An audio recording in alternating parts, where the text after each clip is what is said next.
Bonjour à tous et bienvenue à nouveau sur notre chaîne pour cette nouvelle vidéo où nous allons essayer de continuer sur une série dans un thème très important qui parlerait du combat spirituel. Je l'ai dit précédemment, pour établir une vérité, nous avons besoin d'avoir des faits et des éléments qui nous poussent à comprendre ce qui en suit. En d'autres termes, une vérité est établie en fonction de plusieurs témoignages. Beaucoup de témoignages de la Bible attestent que le monde actuel est régi par le prince des ténèbres. Et si le Seigneur nous a donné la grâce d'avoir l'autorité, ça veut dire qu'il y a une résistance. Ça veut dire qu'il y a un contre-camp qui souhaiterait récupérer l'autorité. J'aimerais pousser l'entendement d'un être humain, d'un chrétien, d'un fils de Dieu à comprendre que ta vie serait en danger si tu ne prends pas en compte le fait que le diable souhaite avoir le plus de membres possible dans la géhenne ou dans l'enfer. C'est la raison pour laquelle il met beaucoup de stratagèmes, beaucoup des options et des manipulations pour que nous, les enfants de Dieu, nous tombions dans la tentation. Pour que lorsque notre foi sera faiblie, lorsque notre foi sera au plus bas, qu'il puisse nous donner le coup de grâce. Ma prière pour toi, c'est que ça ne sera pas ton cas au nom de Jésus. J'aimerais qu'on continue sur le combat spirituel et à nouveau donner un autre palier ou rajouter un élément important sur le phénomène de l'envoûtement. Nous avons dit que l'envoûtement était une manipulation de nos pensées, mais pour nous pousser, manipulation de notre volonté, pour nous pousser à agir d'une telle ou telle manière par rapport au plan du diable. Les manipulations du diable sont tellement bien faites que des fois on ne découvre pas que le diable en est l'instigateur ou c'est à l'origine. Yaya, tu dois comprendre une chose, que lorsque tu te donnes à Dieu, tu es entré de manière officielle en confrontation avec les esprits mauvais de ta vie, de ta famille et de la ville où tu habites. Il y a plusieurs territoires dans lesquels un enfant de Dieu doit gagner les combats pour être une personne qui soit excellente ou pour être une personne en esprit qui est spirituel. Je vais dire une vérité, le diable n'a pas peur de titres. Le diable n'a pas peur des choses périssables.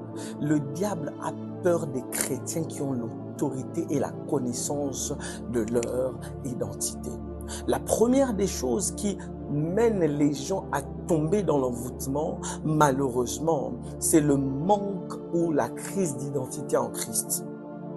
Nous allons parler plus en détail, mais j'aimerais qu'un chrétien ou un enfant de Dieu, un fils de Dieu puisse établir cette vérité. Lorsque tu es en Christ, tu es une personne qui détient les clés pour déterminer ce qui va se passer sur la terre. La Bible dit, tout ce que vous lierez sur la terre, la Bible commence sur la terre, sera lié dans le ciel. Le ciel, quel ciel? Pas le ciel de Dieu, non. Pas seulement le ciel de Dieu, j'allais dire, mais surtout le ciel du diable, dans lequel se manifestent tous les combats. Yaya. L'envoûtement, c'est lorsque tu as une idée, tu as, j'allais dire, une intention bonne que Dieu a mis dans ton cœur, mais ta réaction et ton attitude, ou ton attitude est totalement contraire à ce que tu as prévu. La Bible est en train de dire dans Romains 7 que les choses que je sais qui sont bien, je veux bien le faire, mais je n'arrive pas à le faire. Mais les choses qui sont mauvaises, c'est les choses que je m'applique à faire. Cela est le premier signe de quelqu'un qui est envoûté. Nous allons parler des 5 signes qui démontrent qu'une vie est sous l'envoûtement. Yaya, ma prière pour toi, c'est que tu puisses te lever étant qu'un enfant de Dieu. Quand tu verras ces signes, que tu puisses attester et faire valoriser tes droits et ton autorité en Christ Jésus. Sans plus tarder, nous allons rentrer par les 5 signes qui démontrent qu'il y a un envoûtement dans la vie d'une personne ou d'un chrétien. premier signe, c'est les comportements irrationnels ou autodestructeurs. Ça veut dire quelqu'un qui sait que fumer, boire de l'alcool en excès tue le corps.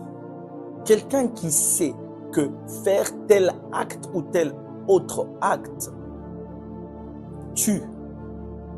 Un comportement irrationnel, un comportement autodestructeur. Quelqu'un qui sait que faire telle ou telle pratique emmène à tuer le corps et surtout à nuire à l'âme. Yaya, ne trouve pas normal de pouvoir justifier un péché, quelle que soit la couleur du péché. Un enfant de Dieu, la Bible dit dans Galates 2,19 que c'est pour Dieu que je vis, c'est pour ça que je suis mort avec Christ. Yaya, nous sommes morts des passions. Nous sommes morts de la manière de ces siècles de réfléchir. Un chrétien qui est un chrétien pas très spirituel, il justifiera tous les péchés. Il dira que les chrétiens là en font trop. Yaya, nous sommes dans une génération où le diable a pris les dessus. C'est la raison pour laquelle le premier signe que l'on voit dans la majorité de nos chrétiens, c'est l'autodestruction. C'est quoi? Des comportements irrationnels. Où est-ce que j'ai trouvé cette référence biblique? On va lire un passage rapidement. La Bible dit dans Marc chapitre 4, de Marc chapitre 5. Marc 5, le verset 5. Ici, c'est l'histoire du fou de Gadara que vous connaissez. La Bible dit, regardez comment il réagissait cet homme qui était sous l'emprise et l'envoûtement. La Bible a dit, il était sans cesse, nuit et jour, dans les sépulcres, sur les montagnes, criant et se meurtrissant avec des pierres. C'est la raison pour laquelle je vous ai dit, Yaya, un envoûtement te poussera à aimer les boîtes de nuit. Un comportement irrationnel. Un chrétien qui vient, qui fait la Sainte Seine avec nous, mais derrière, il aime le monde de la nuit. Pourquoi? Parce qu'en lui, il n'a pas sacrifié. La Bible nous dit dans Romains chapitre 12, verset 1, « Offrez votre corps comme un sacrifice vivant. » Qui sera pour vous? Je paraphrase. Qui sera pour vous? Qui sera pour vous? Un sacrifice agréable que Dieu veut avoir.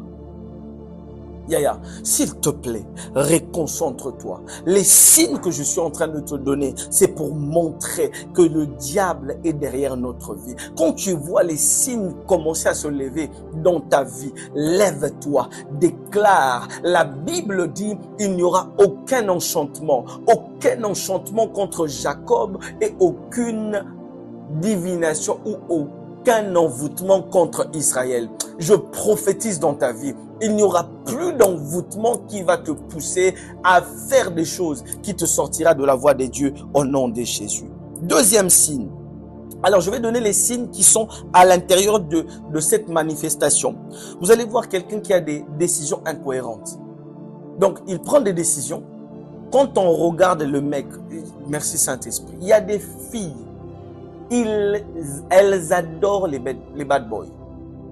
Les bad boys, ça veut dire les gens qui, donc, son style à elles, c'est des gens qui sont vraiment comme les musiciens mondains.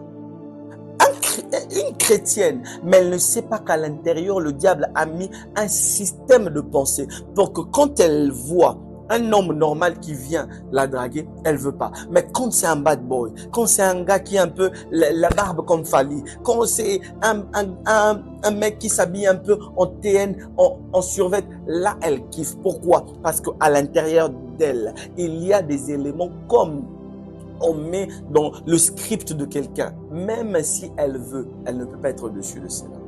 Ma prière pour toi, c'est que ces décisions incohérentes soient annulées au nom de Jésus.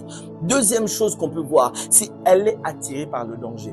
Aïe, aïe, aïe. Il y a des gens qui sont attirés pas par les dangers, mais par des défis. Mais elle n'est pas attirée par les défis. Elle est attirée par des dangers. Quelque chose qui est dangereux pour sa vie. Quelque chose qui pourrait lui coûter la vie. Vous savez, je vais vous raconter une histoire rapidement. Il y a une fille de 18 ans qui est morte récemment en skiant. C'était une espoir française de jeune âge. Cette fille skie est très bien. Mais les gens qui sont autour d'elle disent ceci. Elle était accro au défi, à la compète du danger. Je vous promets que si cette fille n'était pas morte, elle est morte à l'âge de 18 ans, peut-être que demain elle allait être une médaille, elle allait changer les choses. Et Dieu pouvait utiliser le don qu'elle a mis dans cette fille. Mais pourquoi? Cette fille, le danger a poussé cette fille à mourir plus tôt. Parce qu'il y a un envoûtement derrière. Un autre signe, une dévalorisation extrême. La personne se sous-estime à chaque fois. La personne, tout ça dans le premier signe, la personne, tu es là, à chaque fois. Tu penses de toi que tu es nul. Tu penses de toi que tu es pas belle. Tu penses de toi que oh, Yaya, je viens te dire, la Bible me dit que les faibles disent que je suis fort. Même quand tu te trouves dans une situation qui te permet de dire de manière concrète de ton état, mais laisse-moi te pousser à voir la mentalité de Dieu, à proclamer ce que Dieu dit de toi. La vérité devient vérité seulement si elle concorde avec ce que Dieu a dit de toi. Mais si elle ne concorde pas avec ce que Dieu a dit de toi, rejette-la. Parce que le diable sait très bien, la Bible dit dans 2 Corinthiens 11, que le diable sait très bien se métamorphoser en ange de lumière. Une autre signe, des pensées suicidaires. Il y a des gens, je vous ai déjà dit, il y a un envoûtement terrible pour les personnes qui se suicident. Grand signe, encore on va voir, de quelqu'un qui est sous l'envoûtement. Cette personne-là aura un rejet ou un inconfort face à la présence de Dieu. Aïe, oh my goodness. Vous voyez, il y a des gens autour de vous qui, pendant un certain moment, vous sortez d'une retraite, elles se sentent très bien. Elles se sentent spirituellement en forme. Elles cherchent Dieu. Mais arrivé à une époque, aller à l'église devient un supplice pour eux. Aller dans la présence de Dieu devient inconfortable pour eux. Sachez qu'il y a un esprit derrière. Ta mère, elle ne vient plus à l'église. Ton père ne vient plus à l'église. Et pourtant, c'était un fervent des choses de Dieu. Quand j'ai dit aller à l'église, je vais surtout dire aller dans la présence de Dieu. Mais malheureusement, elle commence à se sentir inconfortable dans la présence de Dieu. Sache qu'il y a un envoûtement derrière.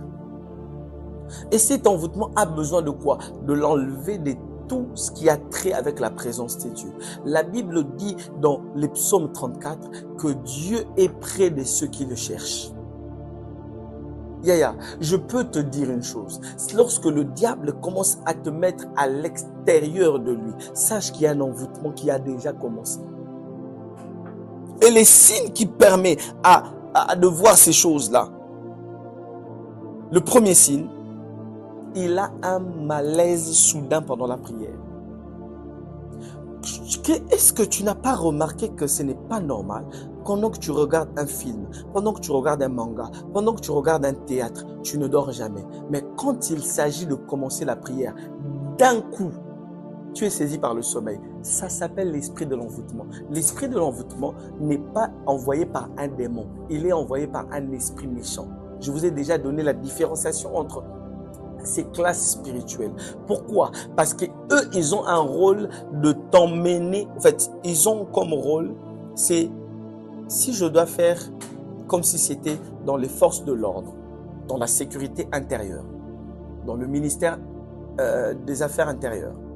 Ce serait comme les policiers et les gendarmes.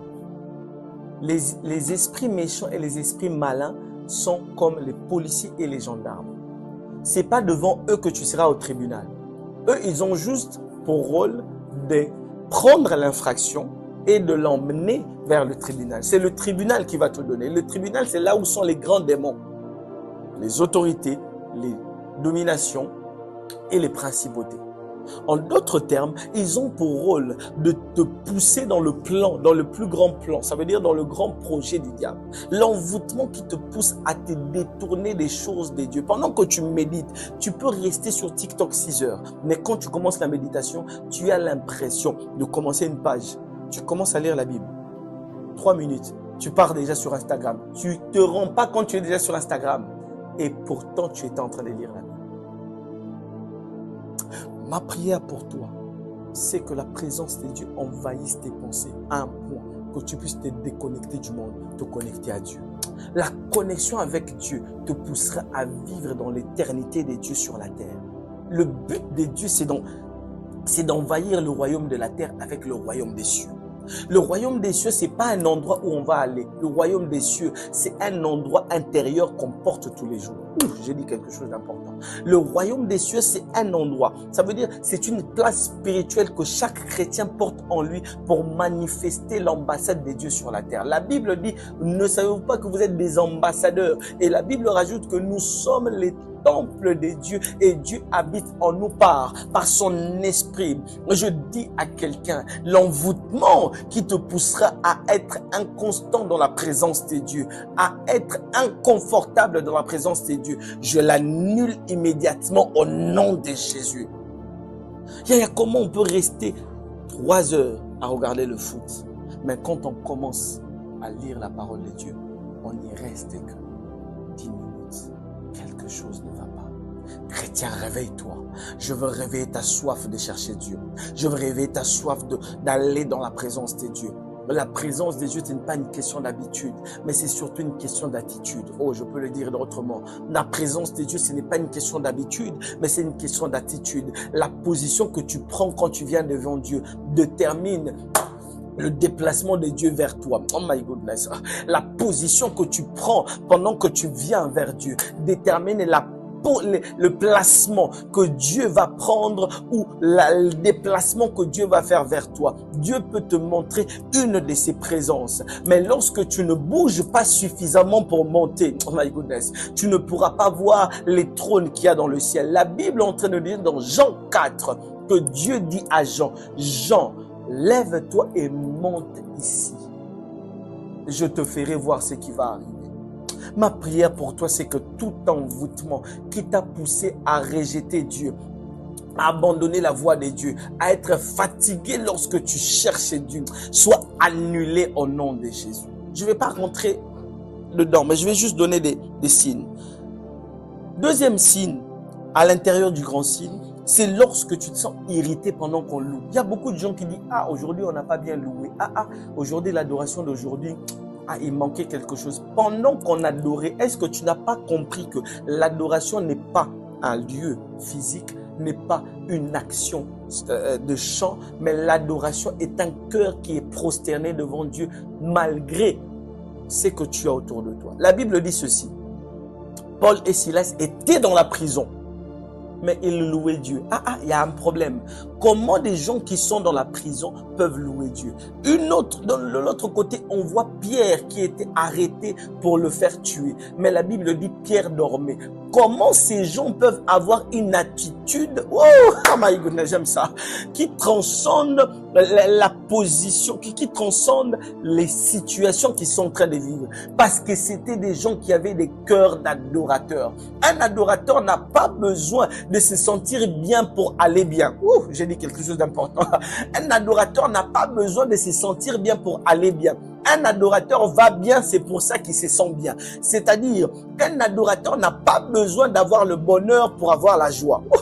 Un adorateur a besoin d'être dans la joie parce que la Bible dit la joie de l'Éternel, c'est ma force. La joie n'est pas un sentiment, mais la joie est un état d'esprit. Tu exprimes la joie à l'intérieur de toi malgré ce qui se passe, malgré ce que tu subis, malgré ce que tu vis. Parce que à l'intérieur de toi, il y a ce qu'on appelle la vie Zoé. La Bible dit dans Colossiens 3, à l'intérieur de vous, vous devez manifester l'Esprit de Dieu pour être à l'image de celui qui vous a créé. Je dis à quelqu'un, l'adoration de quelqu'un ne dépend pas de ce que tu vis. L'adoration de quelqu'un dépend de l'être intérieur qui dit à toi, Saint, Saint, Saint est l'Éternel des armées. Même si la famille te rejette, même si tes proches t'abandonnent, mais à l'intérieur de toi, tu gardes un cœur qui sait dire à Dieu, malgré que je n'ai plus ce que je vois, je sais que ce qui est en moi est plus... Je pensais que je parlais à quelqu'un. Je veux te pousser à saisir l'occasion de rejeter de toutes tes forces tout type d'envoûtement. Les gens qui... aïe, aïe, aïe. Ils pèsent l'atmosphère de l'adoration en fonction de ce qu'on leur donne. L'adoration ne vient pas de ce qu'on te donne, l'adoration vient de ce que tu donnes. Ouf, my goodness. L'adoration a deux axes, l'axe vers Dieu et l'axe vers les hommes. C'est la raison pour laquelle on a des conducteurs de louange et d'adoration. Les gens qui nous poussent à exprimer facilement notre adoration. C'est pour ça qu'on les appelle des chantres. Les chantres ne sont pas des adorateurs. Les adorateurs est tout humain qui démontre par prosternation d'esprit son expression de gratitude à Dieu. C'est celui qui donne à Dieu une offrande qui est d'abord son cœur et sa vie. C'est celui-là un adorateur. Donc quand on dit que l'adoration ne s'est pas bien passée aujourd'hui, je peux te poser la question, c'est par quel baromètre, thermomètre tu as mesuré l'adoration d'aujourd'hui? Troisième type, revenons à notre sujet, la somnolence, comme je l'ai dit, uniquement pendant la lecture de la Bible ou pendant les prières. Remarquez bien, personne ne dort quand on chasse les démons. Mais quand on parle, quand on est dans la prédication, les gens dorment. Écoutez-moi, je vais vous dire une vérité. Pendant que aucun démon ne fuit pendant que tu tapes des mains ou pendant que tu pries. Les démons n'ont pas peur de ta prière. Les démons ont peur de l'autorité que tu dégages dans la prière, pas des mots que tu répètes. J'étais en train de dire quelque part que la puissance de ta prière n'est pas liée à la multiplication de tes paroles. La puissance dans ta prière est liée à trois choses. À l'identité de qui tu es, à la proximité que tu as dans la présence de Dieu et à la connaissance ou l'épignosis du nom de Jésus. C'est la raison pour laquelle tu vois, toi tu dis au nom de Jésus, ça ne marche pas, mais moi ça marche. Parce que j'ai travaillé mon identité, la connaissance que j'ai. J'ai travaillé ces choses pour que lorsque je me lève devant un démon, je dis, le démon part. L'autorité ne dépend pas de ça. Mais regardez, les gens dorment pendant qu'on prêche. Ce n'est pas pendant que tu pries longtemps que le diable a peur de toi. C'est lui qui est dans la proximité de la présence de Dieu, prie sans cesse. Ça veut dire qu'il peut prier 8 heures parce qu'il aime la présence de la communion du Saint-Esprit. Mais on reste focalisé dans ce qu'on parle. En d'autres termes, on reste sur les signes qui montrent que quelqu'un est envoûté. Quatrième chose, les envoûtements peuvent se montrer par une perte de contrôle, une perte d'émotion, une perte de paroles, une perte de réaction. Regardez bien, les personnes qui se sont fait VIOL, la majorité d'entre eux, la première réaction, c'était une absence de réaction. On va le dire comme ça. Eh bien, sachez qu'à cet instant-là, ce qui se passe, c'est qu'il y a un esprit qui prend possession de leur corps. Et cet esprit-là est dégagé par la personne qui fait l'acte. Ils se rendent compte après que j'ai subi quelque chose de répugnant. Sur le moment, ils sont sans voix. Cette réaction-là n'est pas une réaction anodine. C'est une réaction qui est causée par l'esprit qui leur a été transmis. Là, on peut le voir où la Bible dit, dans la Bible, dans Luc 4, 33 à 32, on verra qu'il y avait un homme qui avait un démon et il avait une perte physique de ses capacités.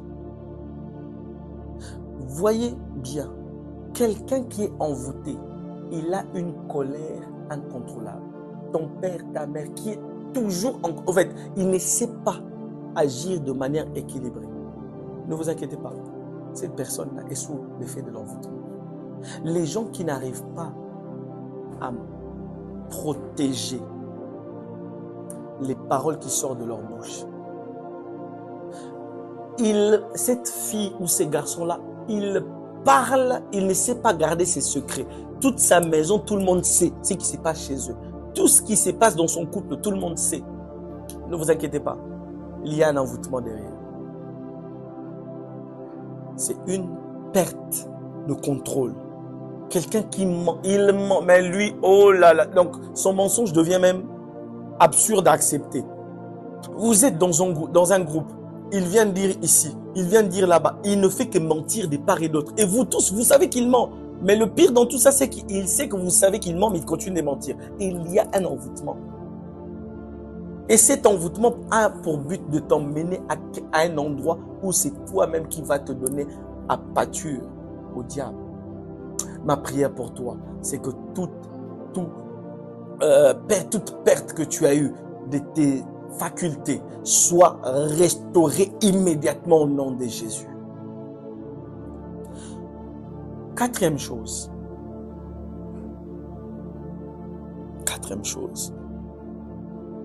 Donc, quand je donne des petits points, c'est à l'intérieur. On marquera cela pour que vous puissiez comprendre.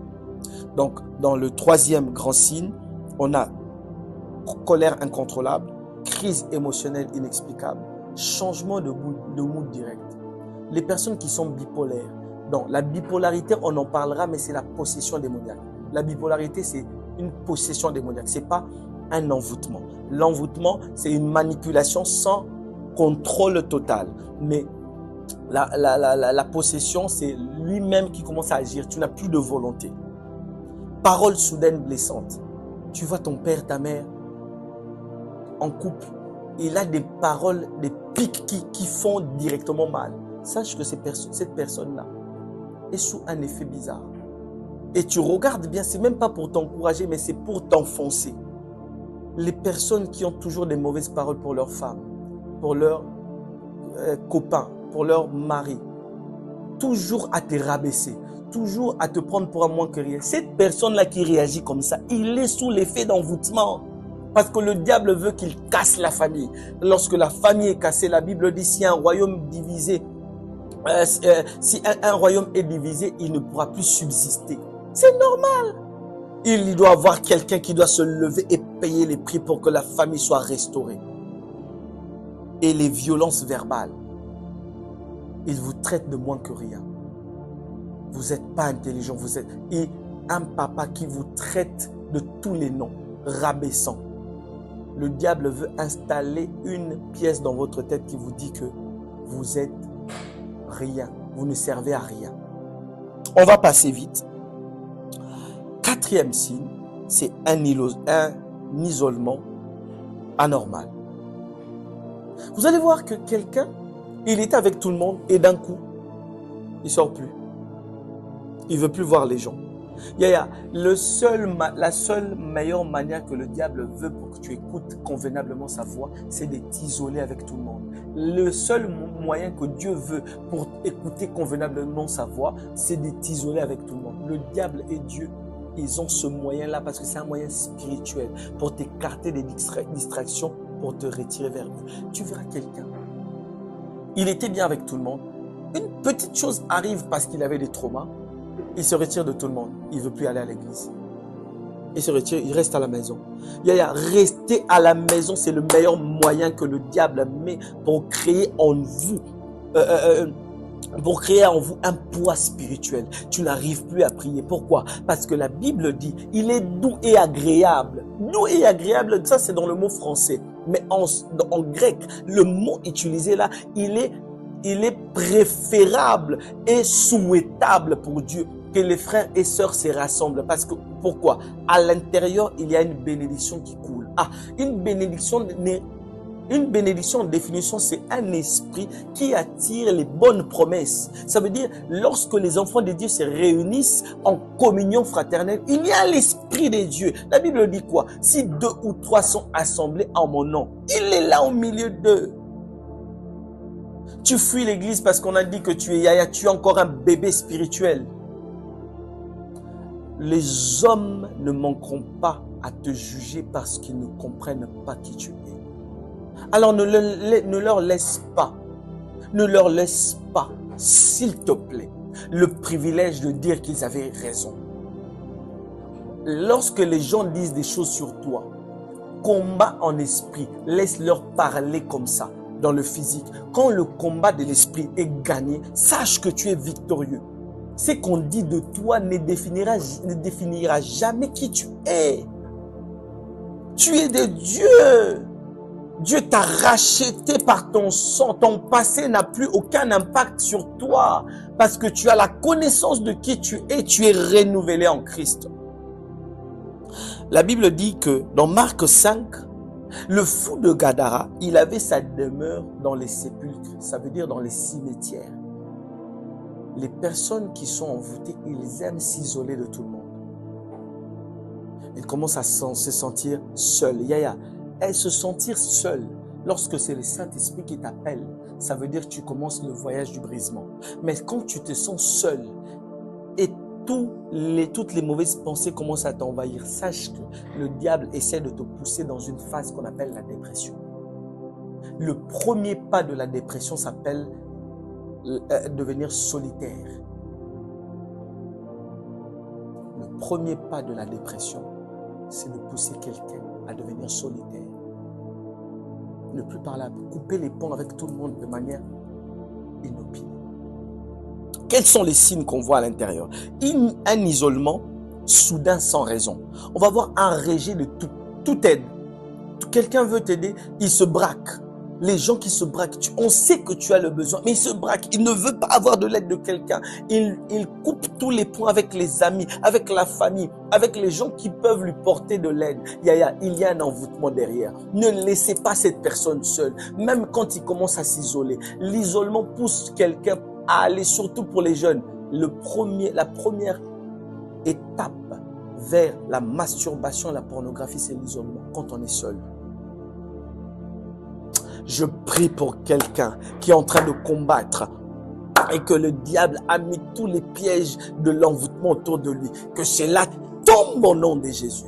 Que tout esprit satanique qui te garde dans cet enchaînement diabolique tombe au nom de Jésus. Que ta vie soit restaurée. Que ta famille soit restaurée. Que tes amis soient restaurés au nom précieux de Jésus. Cinquième et dernier signe, c'est les symptômes physiques inexpliqués. Tu étais comme ça, tu as une boule qui est sortie quelque part dans ton corps. Et on va regarder, on remarque que dans cette boule est un cancer. Ah, Yaya. Et les médecins disent que ce qui tue le plus, c'est la chimiothérapie, c'est pas le cancer en lui-même. Je connais un homme aujourd'hui qui est en bonne santé. Il a une boule qui est sortie ici. Et cette boule aujourd'hui a créé tellement de maladies qu'aujourd'hui il a même un problème cardiovasculaire. Pourquoi? Ça a commencé par une boule. Et la Bible dit par les meurtrissures de Jésus-Christ, nous avons été guéris. Je proclame la victoire, je proclame la guérison. Christ est venu pour nous libérer de l'oppression satanique et démoniaque sur notre corps. La Bible dit c'est lui qui a donné l'esprit. La vie à Jésus-Christ ne nous libérera-t-il pas de notre corps mortel? Je viens te dire que ton corps mortel a reçu en Christ la guérison. La Bible dit encore dans le psaume 34 que Dieu fera en sorte qu'aucun de tes os ne soit brisé, aucune partie de ta famille ne souffre. Je dis à quelqu'un, par le puissant nom de Jésus, tu es guéri, tu es restauré, le Dieu de la Bible te sort de l'envoûtement. Au nom de Jésus, nous avons ainsi prié, nous disons Amen, Amen, Amen. Que le Seigneur vous bénisse. C'était là les 5 signes que je voulais parler avec vous. Et la prochaine fois, on va parler de comment sortir de l'envoûtement. Nous allons prier et le Seigneur va nous faire beaucoup de bien. J'aimerais que chacun de vous ait la conscience de qui vous êtes en Jésus. Le but ici, c'est de ne pas donner gloire au diable et l'envoûtement. Mais le but ici, c'est de vous montrer comment faire attention aux signes qui peut être précurseur de l'envoûtement dans ta famille, dans ta vie, dans ton cercle d'amis. C'est là au nom de Jésus. C'était le pasteur Josh. Je vous bénis dans vos maisons, dans votre voiture et partout où vous pouvez être. Que le Seigneur soit avec nous et nous nous disons à bientôt. Que Dieu vous bénisse.